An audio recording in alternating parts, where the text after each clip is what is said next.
செல்லமே, எத்தனை நாள் நானும் இந்த ஒரு விஷயத்தை உன்னிடம் சொல்ல வருவது? நீயும் நிராகரிக்கிறாய்.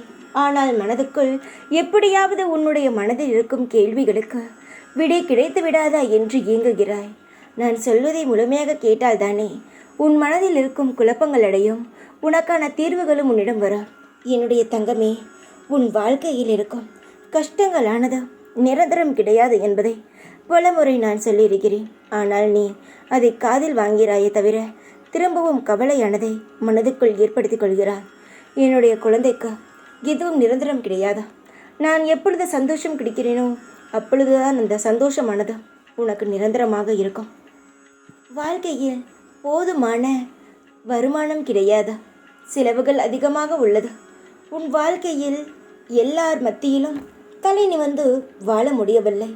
சோகத்தால் மூழ்கி கிடக்கிறேன், உதவி செய்ய மாட்டீர்களா என்று கேட்கிறாய். தினமும் ஏதேதோ கற்பனைகளால் உன்னை நீயே வாட்டி வதைக்கிறாய். என்னுடைய தங்கமே, காலங்கள்தான் உன்னை கஷ்டப்படுத்துகிறது, உன் கர்மா தான் உன்னை இப்படி வாட்டி வதைக்கிறது என்றால் நீயே தேவையில்லாத கற்பனைகளை நினைத்து எதற்காக உன்னை நீயே நரகத்திற்குள் இருப்பது போல் தள்ளிக்கொள்கிறாய். என்னுடைய குழந்தைக்கு எந்த ஒரு ஆபத்தும் நெருங்கவும் விடமாட்டேன்.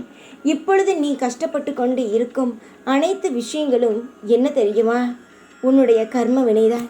நீ ஏதோ ஒரு நேரத்தில் செய்த பாவங்கள் தான் உன்னை இப்பொழுது சுற்றி கொண்டு இருக்கிறத தவிர நீ இப்பொழுது எந்த ஒரு தவறையும் செய்யவில்லை. எனக்கு தெரியும் என் தங்கத்திற்கு வேலைகள் அதிகமாக இருக்கிறது, பொறுப்புகளும் அதிகமாக இருக்கிறது என்று. உன் பொறுப்புகளை என்னிடம் விட்டுவிடு, நான் பார்த்து கொள்கிறேன்.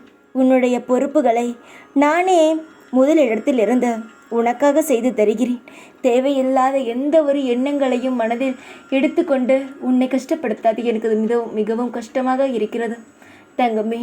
உன்னுடைய வாழ்க்கையில் எல்லாமே சுபிக்ஷமாக தாராளமாக நல்லது நடக்கும். கவலைப்படாமல் இரு, படிப்படியாக முன்னேறுவாய். எப்பொழுதும் உன் கூடவே இருப்பேன் நான். ஓம் சாய்ராம்.